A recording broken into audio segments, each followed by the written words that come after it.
A man can run a country for a week and still be almost forgotten. Picture it.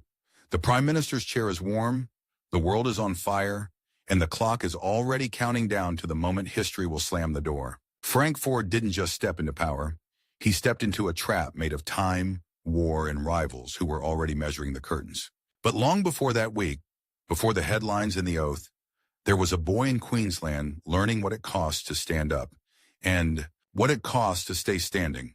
He was born on 18th of July, 1890 in Mitchell, a hard-edged town on the edge of the Queensland outback, where distance isn't measured in miles so much as in heat, dust, and how long it takes help to arrive. Australia was still young, still stitching itself together, and the bush didn't care about anyone's ambitions. Frank Forde grew up in a world where you learned early that comfort was temporary and that tomorrow could be decided by weather, wages, or a single bad decision. His family moved, as families did when work pulled them like a tide. He went to school, then into the working life that shaped so many labor men of his generation. Practical, relentless, suspicious of privilege, and allergic to empty talk. He trained as a teacher, one of those jobs that looks gentle from a distance, but up close is a daily contest of patience, authority, and survival. In small communities, a teacher wasn't just a teacher. He was a witness to poverty, to hunger, to kids who arrived barefoot, and to parents who carried the weight of the country on their backs. And then the world cracked open. When the First World War came, it didn't arrive in Australia with shells and trenches. It arrived as telegrams, recruiting posters, and the slow, sickening realization that the Empire's war would demand Australian bodies. Forde enlisted in the Australian Imperial Force. He didn't go as a romantic. He went as a man of his time, pulled by duty and the pressure that wrapped itself around young men like wire. He served and was wounded. One of those blunt facts that can sound clean on paper, but is never clean in life. A wound is a message written into flesh. You are not invincible, and the world does not care. He came back to a country that was changed, into a politics that was turning into a furnace. The war had split Australia down the middle. Over conscription, over loyalty, over who got to decide what sacrifice meant. The labor movement, already a force, became a battlefield of its own. Men who had marched together now accused each other of betrayal. The arguments weren't polite. They were personal, moral, and sometimes vicious. Forde returned into that atmosphere with the kind of quiet intensity that doesn't need theatrics to be dangerous. He went back to teaching, but the classroom couldn't hold him. The war had taught him something brutal. Decisions made far away could ruin lives up close. If you wanted to protect ordinary people, you couldn't just comfort them after the damage. You had to fight where the decisions were made. So he entered politics the way he did most things, steadily, without glamour, with a sense that the work mattered more than the applause. In Queensland, labor politics wasn't a salon. It was a machine built from unions, meetings in hot halls, arguments that lasted until midnight, and the constant pressure of elections. Forde learned to speak to workers without pretending to be one of them, and to speak to the middle class without apologizing for labor's purpose. He wasn't a natural showman. He was something more durable, a grinder, a builder, a man who could take punishment and keep moving. In 1922, he won election to the Australian House of Representatives as the member for Capricornia. The seat was vast and regional, a place where people expected their representative to understand distance, drought, and the feeling of being ignored by the big cities. Canberra itself was still young, still half-formed, and federal politics could feel like a stage built in a paddock. But the stakes were real. The post-war economy lurched, prices rose, jobs vanished. Returned soldiers tried to fit themselves back into a society that had moved on without them. Forde arrived in Parliament at a time when labor was trying to define what it would be in the modern era. The party carried the hopes of working people, but it also carried internal fractures between pragmatists and purists, between state, power brokers and federal idealists, between those who wanted to compromise to win and those who would rather lose than bend. Forde's instinct was for responsibility. He believed in reform, but he also believed that government had to function. That made him useful, and it also made him a target, because in politics, the people who keep the machine running are often the ones blamed when it grinds. He rose through the ranks not by dazzling speeches but by reliability. He became known as a man who could be trusted with detail, with administration, with the unglamorous work that turns slogans into policy. In the 1920s, that mattered.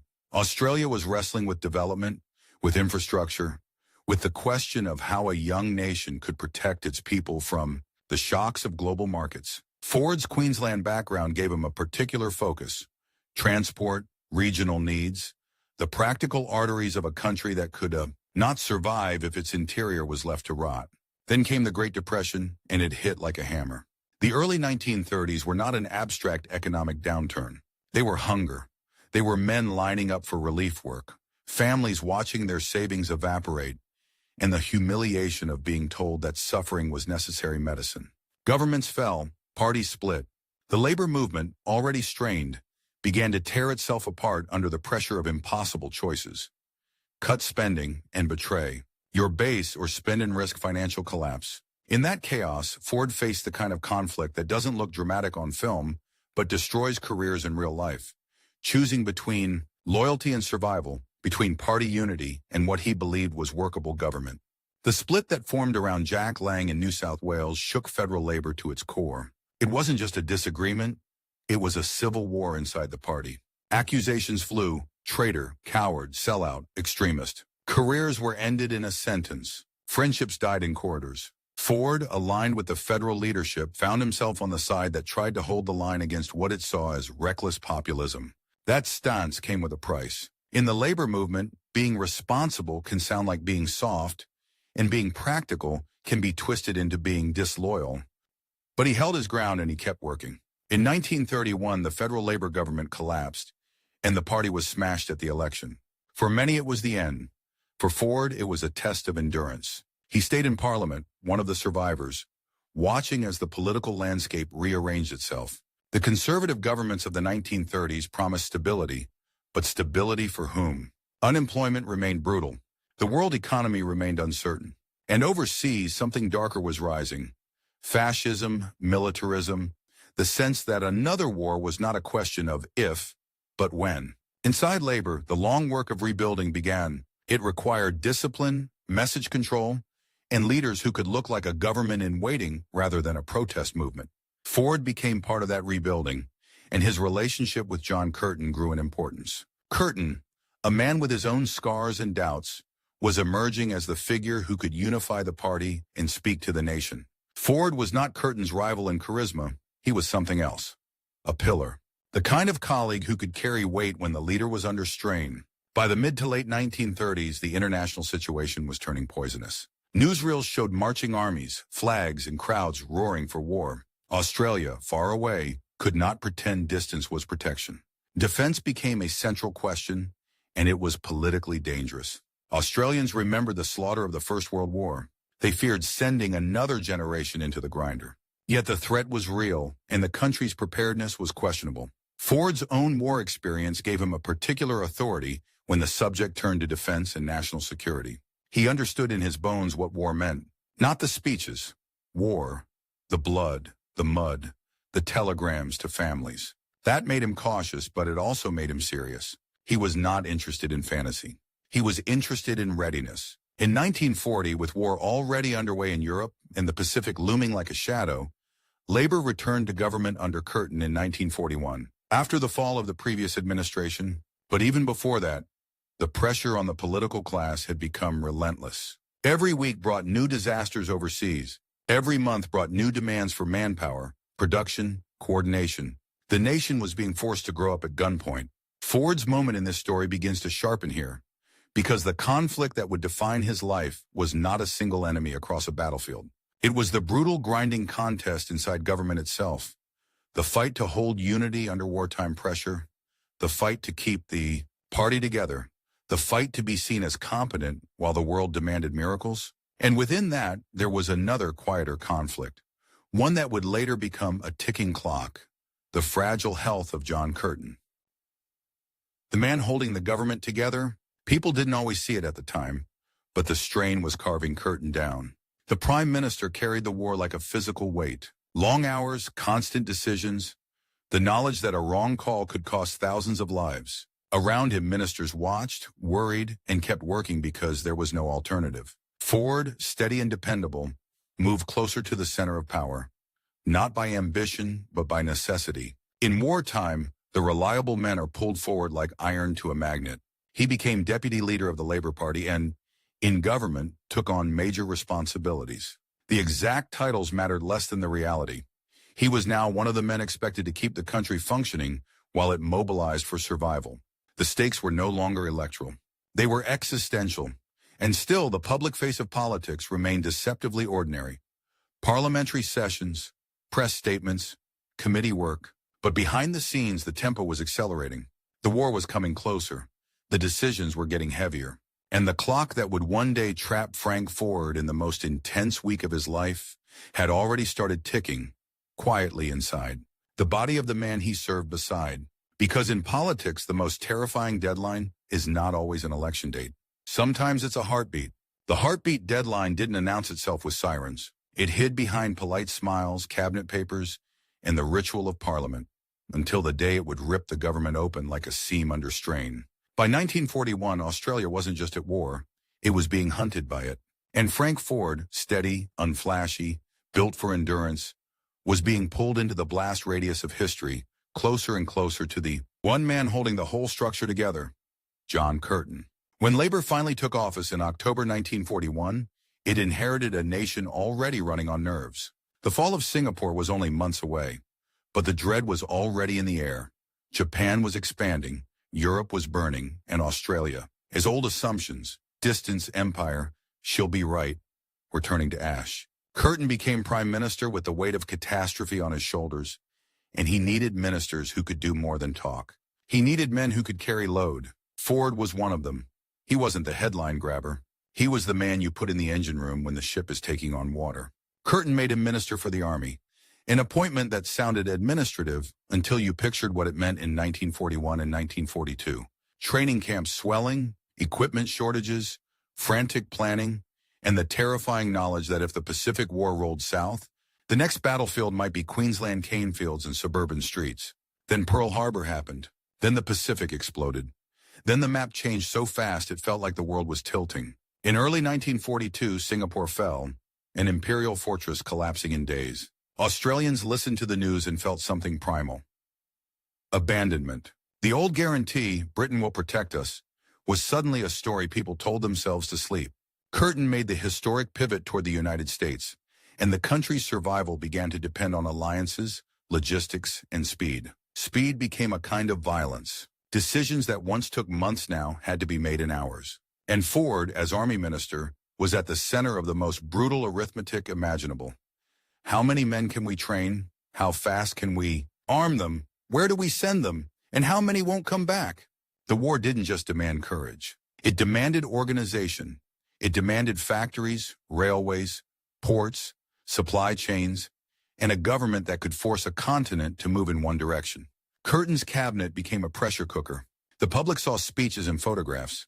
Inside it was exhaustion, arguments, and the constant fear of being too late. Forde's job put him face to face with the rawest edge of that fear. The army had to expand and adapt while the threat of invasion was discussed not as a fantasy, but as a contingency. Northern Australia was bombed. Darwin was hit. People who had never heard a hostile aircraft in their lives suddenly understood what it meant to be within reach. The war was no longer over there. It was overhead. And in the middle of that, there was another war, quieter, more personal, and just as decisive. Curtin's health. The Prime Minister was a man running on fumes, carrying the war like a physical burden. Those close to him could see it. The strain in his face, the punishing hours, the way responsibility hollowed him out. But the country couldn't afford a weak leader, and Curtin couldn't afford to look weak. So the machine kept running, and the men around him, Forde included, kept compensating, covering, absorbing tasks, because the alternative was unthinkable. Forde's relationship with Curtin deepened in that crucible. He wasn't merely a subordinate, he was a stabilizer. In cabinet, he was the kind of minister who could be trusted with the ugly details, manpower, deployments, administration, without turning it into theater. That reliability made him indispensable. It also placed him in a dangerous position, close enough to power to be blamed for its failures, but not charismatic enough to be forgiven by the public when things went wrong. Wartime government is a factory that produces enemies. Every decision creates a loser. Every allocation of resources means someone else goes without. And as the war dragged on, the political battlefield sharpened. The opposition watched for weakness. The press sniffed for scandal. Within labor, factions still existed, old grudges still lived, and ambition never truly goes to sleep. It just learns to whisper. Forde had already survived the party's earlier civil wars. Now he faced a different kind of conflict, the tension between military necessity and democratic politics. Conscription, manpower controls, industrial disputes, these weren't abstract debates. They were fights over who would be compelled, who would sacrifice, and who would profit. The government needed unity.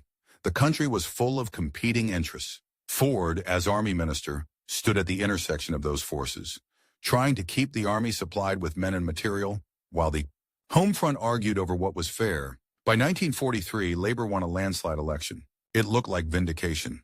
It was also a trap. Victory raised expectations to impossible levels. People wanted security, jobs, housing, and a plan for after the war, while the war still demanded everything.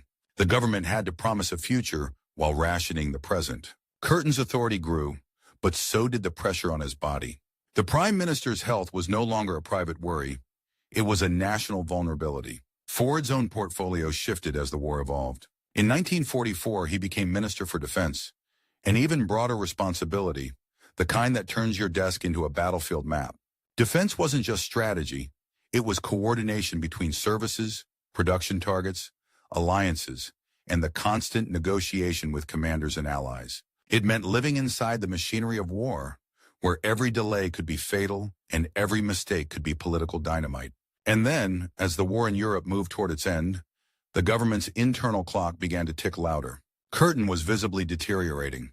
The strain that had been hidden behind wartime stoicism was now harder to disguise. Ministers watched him push through, watched him refuse rest, watched him carry on because he believed he had to.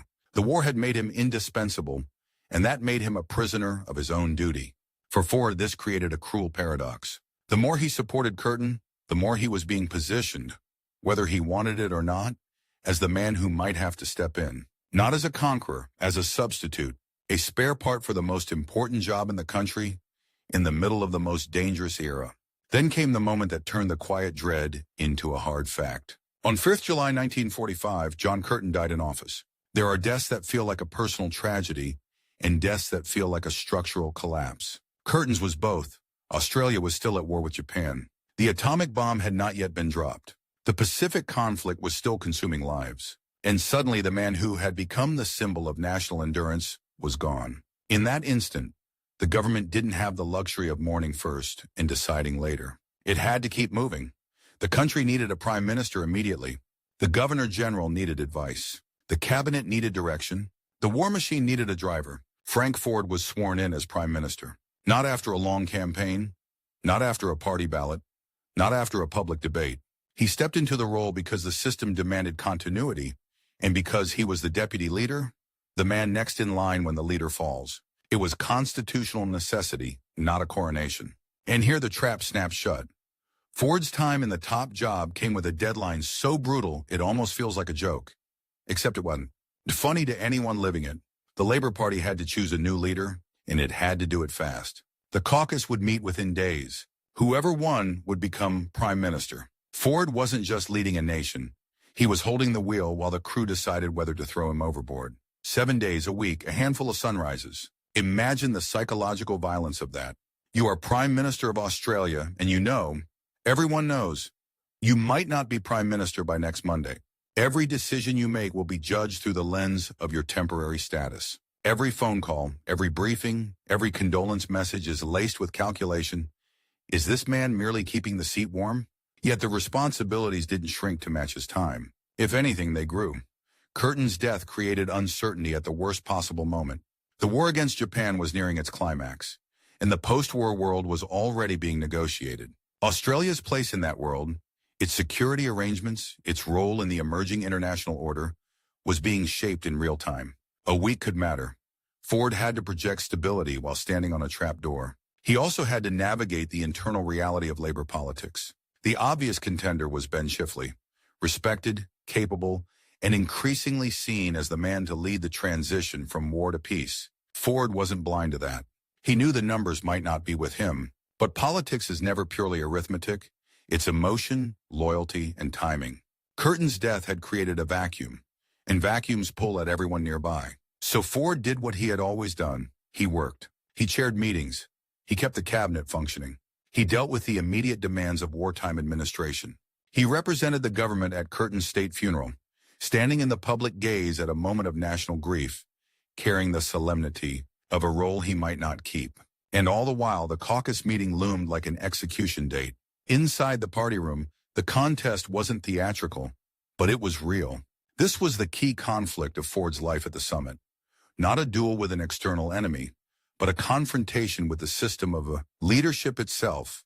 Party democracy colliding with the need for continuity, personal loyalty colliding with political calculation. Forde had served for decades, had carried heavy portfolios, had been the dependable man in the background. Now at the moment he reached the peak was crumbling under his feet.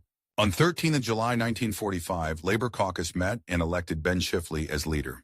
Just like that, the week ended. Forde resigned as Prime Minister the same day, having served 8 days in the role, one of the shortest prime ministerships in Australian history.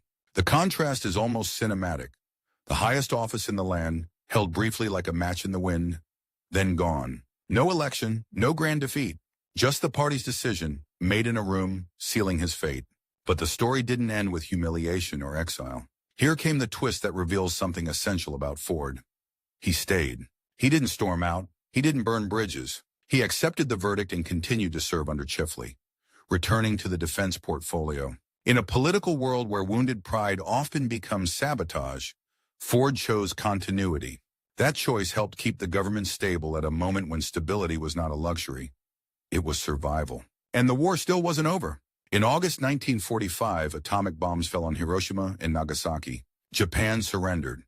The world exhaled, but the exhale was ragged, full of grief and shock. Australia faced the immense task of demobilization, bringing soldiers home, converting wartime industry, managing shortages, and preventing the social chaos that often follows mass conflict.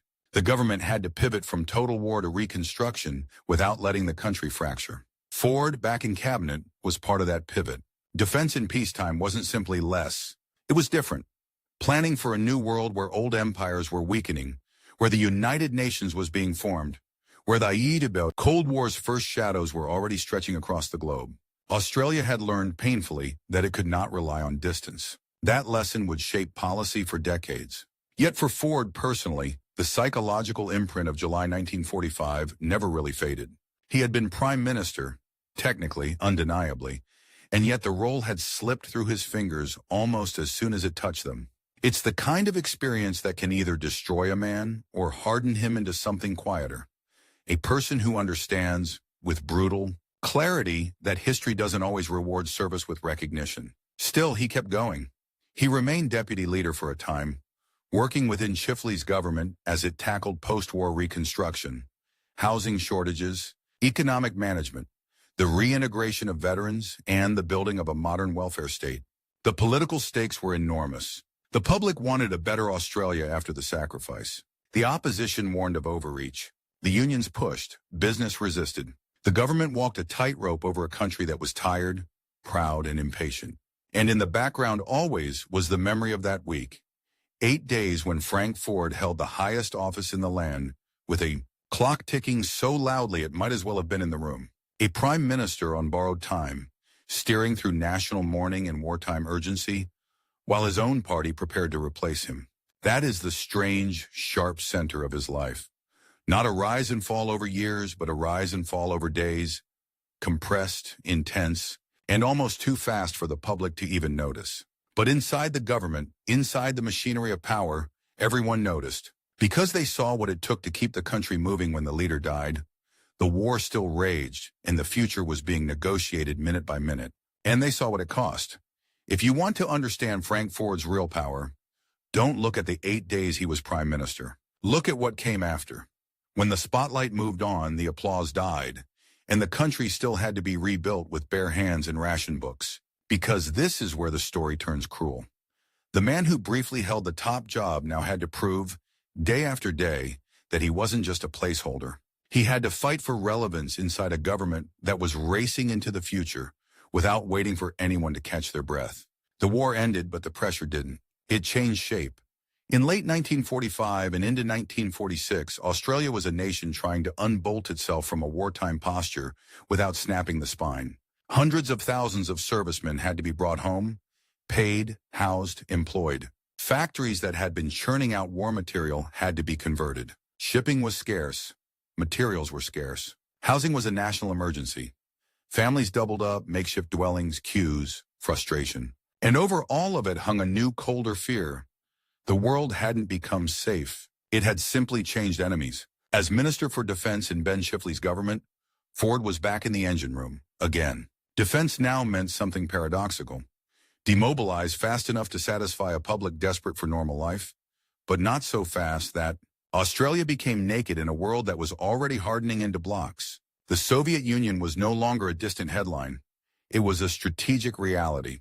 The United States was no longer just a wartime ally. It was the gravitational center of the Pacific. And Britain, once the unquestioned shield, was exhausted, broke, and shrinking. Forde's days filled with the kind of decisions that never make heroic posters. How many troops remain in occupation duties? What happens to bases built in panic? How do you keep the services professional when the public wants every man home yesterday? How do you plan for the next war when the last one is still echoing in telegrams from families who never got their sons back? And then came a moment that should have been triumphant, but instead felt like a warning shot. The 1946 election. Labor won again. Chifley's mandate was renewed. The government could now attempt something bigger than survival, nation building. But victory also sharpened the knives. Because when a government stays in power, it stops being judged by what it prevented and starts being judged by what it promised. Inside that government, Forde's position was complicated. He had been deputy leader. He had been prime minister briefly. He had been a senior wartime minister. Yet the post-war era was producing new stars and new priorities. Economic management, social services, immigration, housing, industrial relations. Defense was still vital, but it was no longer the only drumbeat. And Forde, by temperament, wasn't built to dominate a room with charisma.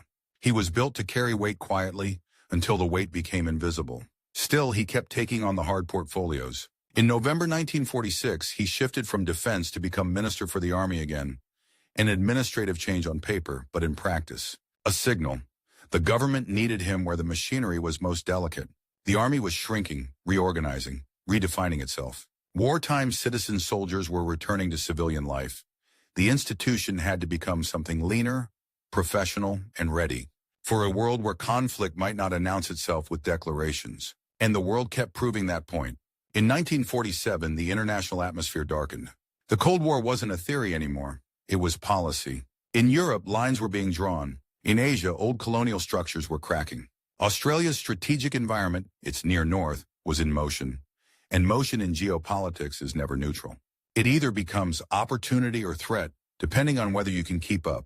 Forde's work now sat at the intersection of military planning and political reality. The public wanted peace dividends. The Treasury wanted restraint. The unions wanted jobs and protections. The services wanted certainty. And the government wanted to avoid the nightmare of the interwar years, when neglect and complacency had left Australia scrambling.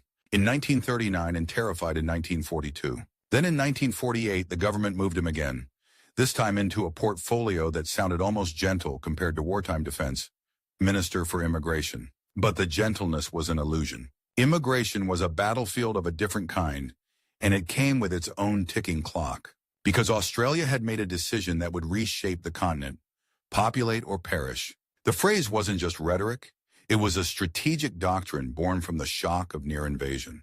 A sparsely populated Australia had felt vulnerable. A larger population meant more industry, more soldiers if needed, more economic muscle. But it also meant social tension, political risk, and the challenge of absorbing people at scale. Forde inherited a program already underway, driven by the post-war push to bring migrants, especially from Europe, into Australia. The numbers were not abstract. They were ships arriving, families stepping onto wharves with suitcases, children staring at a sun that felt too bright, too harsh, too far from home. It was hostels and work placements and language barriers. It was hope mixed with exhaustion. And it was also policy shaped by the era's hard edges. The White Australia policy still framed the system. The government's preference for certain migrants wasn't subtle, it was structural. Forde operated inside that framework, administering and expanding a program that would transform Australia's demographics while still reflecting the exclusions of its time. That contradiction, nation-building with one hand, gatekeeping with the other, was part of the moral weather of the period, and it clung to every decision. Immigration also meant logistics on a scale that could break a minister. Housing shortages collided with rising arrivals. Employment had to be found. Training had to be organized. Communities had to be persuaded that newcomers weren't a threat. And every failure, every overcrowded hostel, every job mismatch, every local resentment could become political ammunition.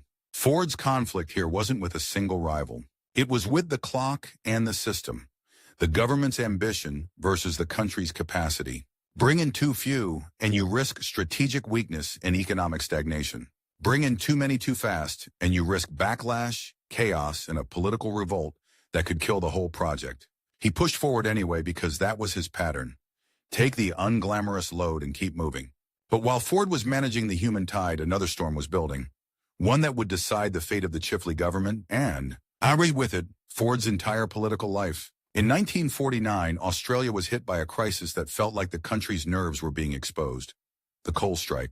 Coal wasn't just fuel, it was the bloodstream of the economy. Power stations, railways, industry. When coal stopped, the nation shuddered. The strike escalated into a confrontation between the government and militant union elements. With the Communist Party's influence becoming a central fear, Chifley's government took drastic action, even using the military to keep essential services running. The atmosphere turned poisonous. The public, already tired of shortages and controls, began to see Labour not as the party of wartime salvation, but as the party of post-war frustration. The opposition, led by Robert Menzies, seized the moment. Menzies offered a different story: stability, anti-communism, a promise to end what many saw as Labour's heavy hand. This was the twist that makes Forde's story sting. He had helped steer Australia through war and into reconstruction. He had carried defense, the army, immigration, portfolios that touched survival itself. Yet the political weather was shifting against the government, and no amount of quiet confidence could stop a tide once it turned. The 1949 election was brutal. Labour lost. Menzies returned to power and would hold it for a long, defining stretch. For Forde, it meant something immediate and personal. He was no longer a minister. He was no longer in the engine room. He was back on the opposition benches, watching the machinery he once ran from the outside. And the clock that had haunted him in 1945 returned in a new form. Not 7 days this time, but the slow, grinding deadline of political survival. Because in opposition, seniority can become a liability. The party looks for renewal. The public looks for new faces. And the man who once held the highest office, even briefly, can become a symbol of an era the electorate believes it has outgrown. Forde stayed again. He didn't vanish. He continued as a senior figure in the Labour Party, representing his Queensland seat of Capricornia, a region tied to the rhythms of rural industry and working-class life. But the post-1949 years were not a gentle come-down. They were a test of endurance without the adrenaline of power. Labour itself was entering a period of internal strain. Ideological battles, factional tensions, arguments over how to respond to Menzies, dominance in the Cold War climate. The party would soon be torn by the great split of the mid-1950s. But even before that rupture, the pressure was building. In that environment, Forde's old strengths, loyalty, steadiness, administrative competence, were not always the currency that bought influence. And then came the moment that ended his parliamentary career with a shock that would have felt, to him, like history repeating its cruelty. In 1954, after more than 3 decades in the House of Representatives, Frank Forde lost his seat. Capricornia, his base, his political home, slipped away. It wasn't just a personal defeat, it was the severing of a long identity. For a man who had entered Parliament in 1922 and had lived through the Scullin collapse, the Depression, the party splits, the war, the 8-day Prime Ministership, and the Reconstruction years, this was the final eviction from the arena. Imagine the silence after that. No ministerial briefs, no caucus rooms, no late-night parliamentary sessions. Just the knowledge that the country you helped steer has moved on without you. But Forde didn't disappear into bitterness. He pivoted into diplomacy, another kind of service, quieter still, but not insignificant. In 1955, he was appointed Australian High Commissioner to Canada. It was a new stage, far from the Queensland heat in the Canberra corridors, in a world where Australia was redefining itself. No longer merely a dominion looking to London, but a middle power trying to navigate alliances, trade, and identity in a Cold War order. Canada was a fitting post in a way, another Commonwealth country balancing its own relationship with Britain and the United States, another nation negotiating modernity and tradition. Forde's job was representation, negotiation, presence. The skills were different, but the core demand was familiar. Steadiness under pressure, the ability to be trusted, the willingness to do work that rarely earns applause. And yet, even here, the shadow of his central conflict followed him, the fight against being reduced to a footnote. The man who had been Prime Minister for 8 days could easily be treated as a trivia answer. But in Ottawa, in diplomatic rooms, in the slow grind of international relations, he could be something else, an experienced statesman. As a witness to the century's turning points, a representative of a country that had survived its most dangerous decade and was now trying to grow up fast. By the time his diplomatic service ended, the shape of Australia had changed. The migration program he once administered had begun to remake suburbs and workplaces. The strategic assumptions of the pre-war world were gone. The political landscape was dominated by Menzies, and Frank Forde, once at the center of the storm, was now living in the long aftershock, carrying a life that had been defined not by one dramatic reign, but by decades of load-bearing service. The question hanging in the air was no longer whether he could lead. History had already answered that in its own harsh way. The question was whether the country would remember what he actually did when it mattered. When the war was real, the decisions were lethal, and the future was being built out of shortages, grief, and sheer administrative will. The strange thing about losing everything is that it doesn't always happen with a bang. Sometimes it happens with a letterhead. One day you're the Right Honorable, the man who signed papers that moved armies and ships and people across oceans. The next you're a former member, a former minister, a former prime minister. 8 days that cling to your name like a label you never asked for. And the world, cruelly efficient, keeps spinning as if you were never there. Frank Forde understood that kind of disappearance. He'd watched it happen to others. Now it was happening to him. And the final test of his life wasn't whether he could win power again. It was whether he could stay useful when power was gone, whether he could outrun the one enemy that always wins in the end. Time. In 1955, when he was appointed Australian High Commissioner to Canada, it looked like a soft landing. Ottawa instead of Canberra. Diplomatic dinners instead of parliamentary brawls. Snow and protocol, not Queensland heat and election posters. But the job came with its own pressure and a quiet deadline. Prove you're more than a political relic before the world files you away. Canada in the mid-1950s was not a sleepy posting. It was a country with one foot in the old British world and the other planted firmly beside the United States. It was a Commonwealth partner, yes, but also a North American power living under the shadow of the Cold War. This was the era of nuclear strategy, of alliances hardening into doctrine, of suspicion becoming policy. The conversations were polite, the stakes were not. Forde arrived with a lifetime of institutional memory. He had seen Australia panic in 1942 when the map suddenly looked too close. He had watched the post-war years try to turn fear into planning. Defense structures, migration programs, industrial capacity. Now he represented a nation that was still learning how to speak for itself abroad, not merely echo London. In Ottawa, he had to sell Australia as something more than a distant cousin in the Commonwealth family, a serious partner with resources, as strategic interests, and a growing population that was changing the country's face. And that last point, population, was no longer theory. The immigration machinery he had helped run was now producing visible, permanent change. New Australians were filling hostels, factories, building sites, and suburbs. The country was expanding in a way that would have been unimaginable when he first entered Parliament in 1922. In Canada, he could see a parallel.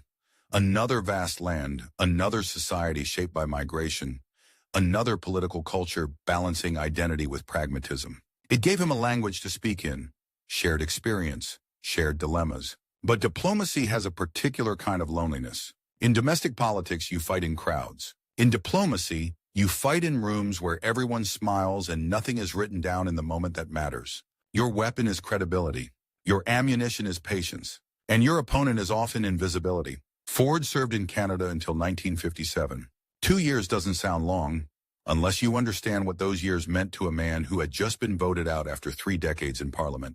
This was his chance to end his public life on something other than defeat, to be seen again as a representative of Australia rather than a discarded figure from Labour's past. When his term ended and he returned home, Australia had moved further into the Menzies era. Confident, conservative, and increasingly defined by prosperity and anti-communist certainty, the Labour Party, meanwhile, was still living with the wounds of the great split of the mid-1950s, when internal conflict tore it apart and helped keep it out of power. Forde came back to a political landscape that no longer had a clear place for him, not because he lacked experience, because he had too much of it from a world that was fading. So he did what he had always done. He kept working, but away from the spotlight. He remained connected to public life through boards, committees, and civic roles, forms of service that don't make headlines but keep institutions functioning. He had been a minister in the years when Australia's government had to improvise under existential threat. That kind of experience doesn't evaporate. It becomes a quiet authority people seek out when they need steadiness rather than spectacle. And yet the 8-day prime ministership never stopped following him. It was the hook journalists couldn't resist, the trivia question that reduced a long career to a single odd statistic. The shortest serving prime minister, 8 days, a footnote. Here's the twist that makes his story sharper. Those 8 days were never the point. They were the scar tissue over a deeper wound. The moment when the party chose someone else, and the country never gave him another chance at the top. The real story was everything he did before and after. The load-bearing work that kept the state running when the stakes were life and death. But history doesn't always reward load-bearing men. History likes faces, slogans, dramatic victories. Forde's life was built on something less cinematic: endurance. As the decades rolled on, the Australia he had helped shape became almost unrecognizable. The migration program expanded and diversified. The old certainties of the White Australia policy began to crack, and then, eventually, to fall away. The nation's sense of itself shifted from British outpost to independent actor in the Asia-Pacific. The strategic map that had terrified him in 1942 became the permanent frame of Australian policy. The near north, not as a distant concept, but as a daily reality, and in the background of all that change, Forde aged, quietly, steadily, into the role that time assigns to former leaders. Living archive. He had known John Curtin, the wartime prime minister whose death had thrown the country into that frantic week in 1945. He had worked under Ben Chifley, the builder of post-war reconstruction, who lost to Menzies and never returned to office. Forde had watched the labor movement fracture and reform, watched the country swing between fear and ambition, watched the machinery of government become more complex, more professional, more distant from the rough personal politics of the early 20th century. And he kept living long enough to see the irony land. Because the longer he lived, the more his 8 days became a curiosity, and the more his actual contributions became something historians had to dig for. Defense administration during the transition from war to peace, the management of the Army's post-war reshaping, immigration at the moment, Australia committed to mass population growth. These were not glamorous achievements, but they were foundational. They were the kind of decisions that don't sparkle in the moment, and then, decades later, you realize they changed the country's trajectory. Forde's personal life in these later years was marked by the same restraint that had defined his public persona. He wasn't a man who performed emotion for the crowd. He had been shaped by an era when public men were expected to be solid, not confessional. If he felt bitterness about 1954, about losing Capricornia, about being pushed out of the parliament he'd served since the 1920s, he didn't turn it into theater. He carried it the way he carried everything, privately and forward. That doesn't mean the loss didn't hurt. Imagine what it means to spend your adult life inside the national argument, debating, legislating, negotiating, fighting, and then to be removed from it by a single election result. Not because you chose to retire, not because you were finished, but because the numbers went the other way. For many politicians, that kind of ending becomes a wound that never closes. For Forde, it became a kind of discipline. If the country wouldn't give him the stage, he would still give the country his time. In old age, the public recognition came in the form it often does for long-serving figures: honors, invitations, respectful mentions. He had already been made a privy councillor during the war years, an imperial-era mark of seniority and trust. But the deeper recognition was quieter. The fact that he was still asked, still consulted, still treated as someone who had been there. When the nation's fate was not theoretical, and then inevitably the clock ran out. Frank Forde died on 28 August 1983, aged 93. By then, Australia was in another political universe. The Second World War was no longer a living memory for most voters. It was history. The post-war reconstruction he had helped administer had become the baseline of modern Australia. Suburbs, industries, institutions that people took for granted. The immigration wave he had managed was now woven into the country's identity, even as the moral framework around it had changed dramatically. So what is his legacy, if you strip away the trivia? It's the image of a man standing in the gap between catastrophe and normality, doing the work that makes survival look, later, like inevitability. It's the uncomfortable truth that the most important political labor is often the least celebrated. The conversion of wartime systems into peacetime structures, the management of demobilization without collapse, the building of population and capacity under strain. And it's also a warning about how we remember leaders. Because if you only remember Frank Forde as the 8-day Prime Minister, you miss the real drama of his life. A man who kept being handed the heaviest, least glamorous tasks and kept carrying them, even when the reward was invisibility. A man who fought not a single villain, but a relentless, grinding opponent. The system's tendency to forget the people who keep it running. In the end, that was his final race against time. Not to be famous, not to be loved, just to not be erased. And if you listen closely to the shape of his life, the long service, the sudden defeats, the quiet returns, you can hear the real hook of his story, the contrast that should make you sit up. Sometimes the most consequential prime minister is the one who barely got to be prime minister at all.